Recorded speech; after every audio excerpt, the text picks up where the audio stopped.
Radio Algeria International, our voice in the world.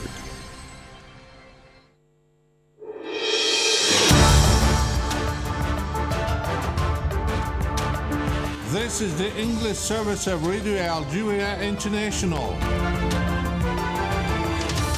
It's time for the news.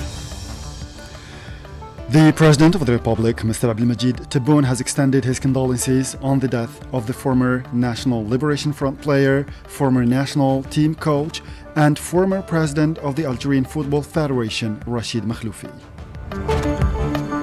The Minister of Foreign Affairs and the National Community Abroad, Mr. Ahmed Attaf, has held bilateral talks with his Russian counterpart Sergei Lavrov at the start of his official visit to Sochi in Russia, where he will participate in the first ministerial conference of the African-Russia Partnership Forum.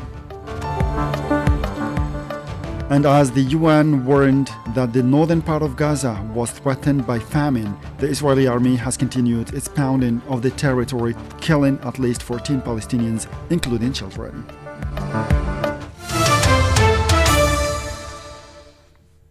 Those were the headlines, and now the news in detail from Radio Algeria International. First in our news, the President of the Republic, Mr. Abdelmajid Tebboune, has extended his condolences and deep sympathy following the death of former National Liberation Front FLN player, former national team coach and former president of the Algerian Football Federation, Rachid Makhloufi.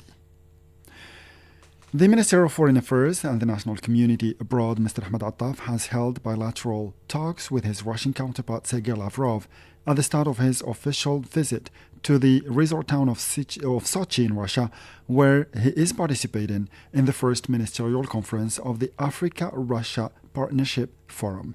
Mariam Bershi has more details in this report. According to a statement by the Foreign Ministry, the meeting allowed discussing the state and prospects of strategic partnership between Algeria and Russia as part of the follow-up of the implementation of the outcome of the state visit made by the President of the Republic, Mr. Abdelmajid Tebboune, to Russia in June 2023, and the discussions he had with the President of the Russian Federation, Mr. Vladimir Putin. The two parties also exchanged views on the most important issues at regional and international levels, including the latest developments in the Middle East and the Sahel region. Entrusted by the President of the Republic, Mr. Abdelmajid Tebboune, Mr. Ahmed Attaf arrived yesterday in Sochi to take part in the first ministerial conference of the Africa-Russia Partnership Forum held today and tomorrow in the Russia resort town. It's worth noting that the ministerial meeting is part of the follow-up of the implementation of the decisions and recommendations from the first and second summits of the Africa-Russia Partnership Forum and will focus on the ways and prospects for strengthening the Russia-Africa partnership in a number of priority areas for both parties. And an alarming surge in ransomware attacks is putting the world's healthcare infrastructure at critical risk, endangering patient safety and destabilizing health systems, the head of the UN World Health Organization (WHO) warned as the Security Council convened to discuss strategies to counter the growing threat. Mariam Bershi develops again. The meeting of the Security Council was called for by France, Japan, Malta, the Republic of Korea, Slovenia, the United Kingdom, President for November, and the United States. Briefing Ambassadors Tedros Adhanom Ghebreyesus, WHO Director General, emphasized the severe impact of cyber attacks on hospitals and healthcare services, calling for urgent and collective global action to address this growing crisis. Let's be clear at the outset that ransomware and other cyber attacks on hospitals and other health facilities are not just issues of security and confidentiality.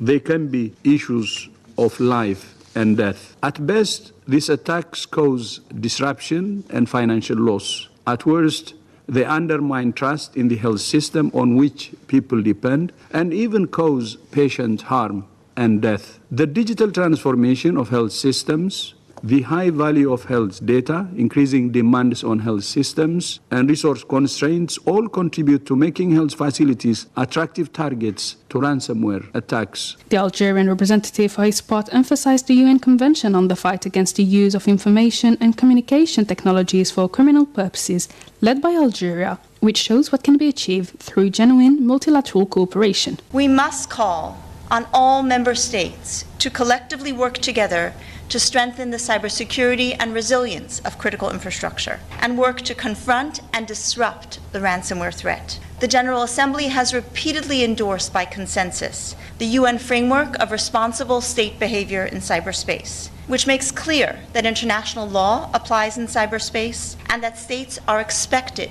to uphold voluntary norms of state behavior during peacetime. We are deeply committed to fighting cybercrime and to building capacity of UN members to join this fight, including via the 68-member International Counter-Ransomware Initiative.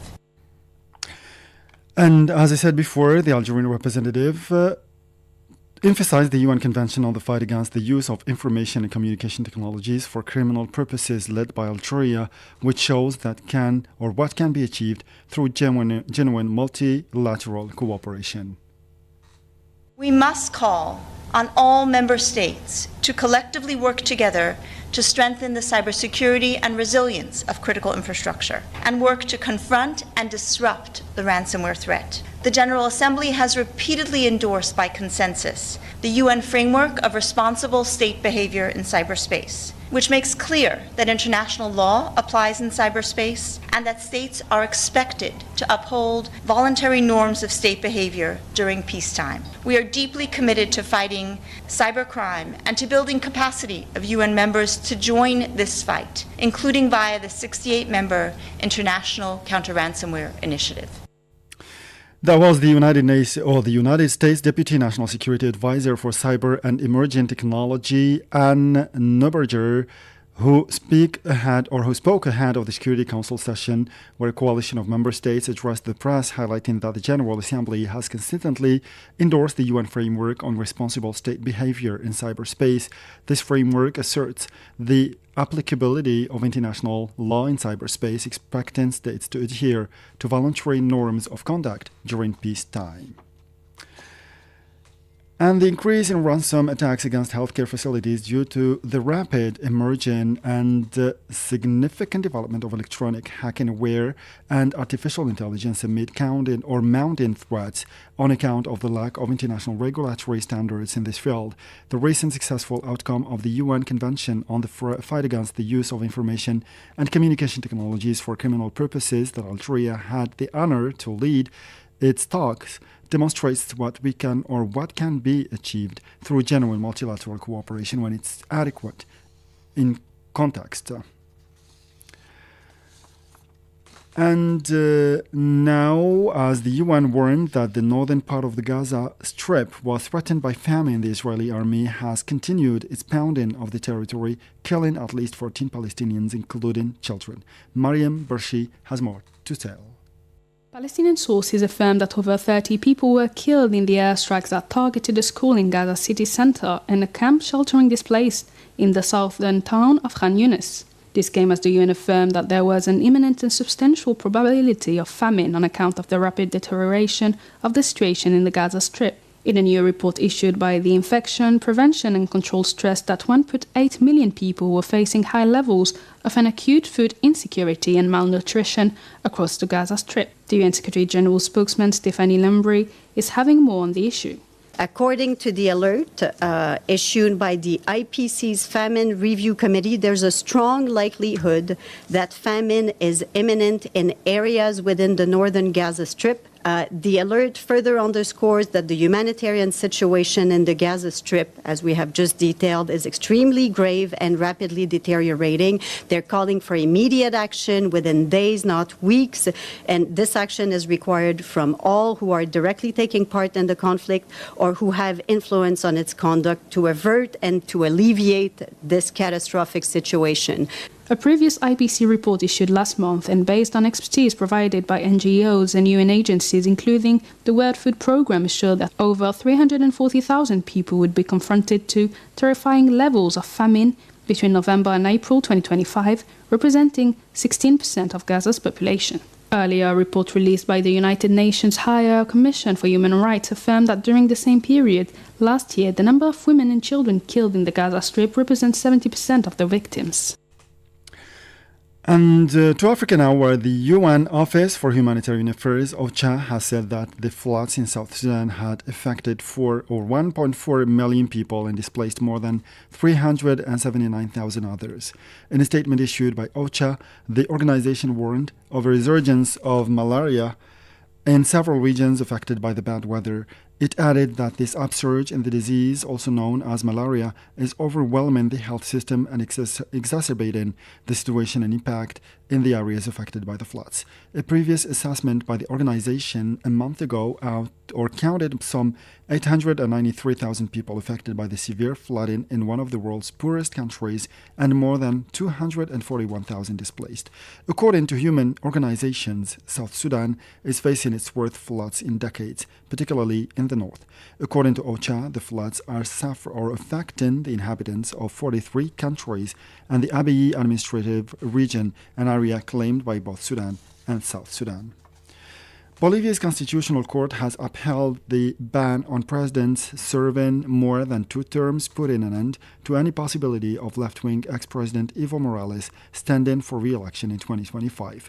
In a ruling made public that confirms a decision handed down by the court itself in December 2023, the court stated that an elective mandate can only be exercised for 2 periods, consecutive or not, without the possibility of extending it to a 3rd term.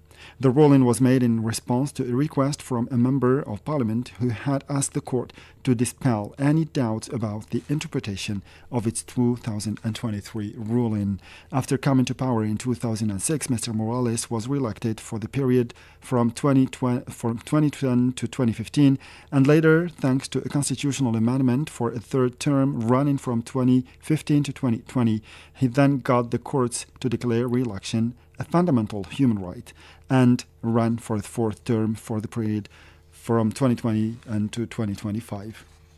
And a large part of Cuba had power again 2 days after Hurricane Rafael hit and caused another widespread blackout, the authorities have announced.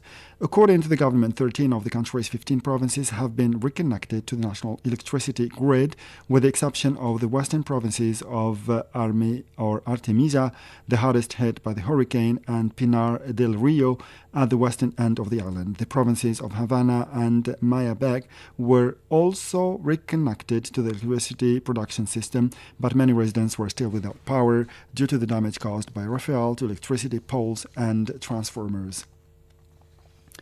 And in Lebanon, new airstrikes have been launched by the Israeli army against the southern suburb of the capital, Beirut. According to the news agency ANI, the strikes hit an area near a university in Al-Hadath district. The attacks, launched on Lebanon last September, have so far claimed over 3,100 lives, including women and children, and caused the displacement of around 1.4 million others. Meanwhile, the UN interim force in Lebanon, UNIFIL, denounced the destruction by an Israeli attack of part of the gate of its site in Ras Naqura in the southern part of the country as a blatant violation of international law.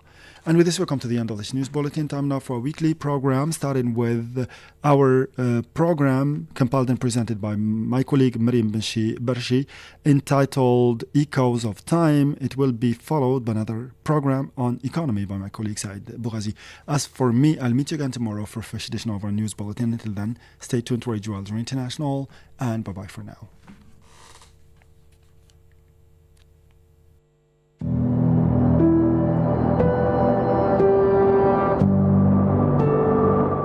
To travel back in time and learn about the most prominent events that marked human history,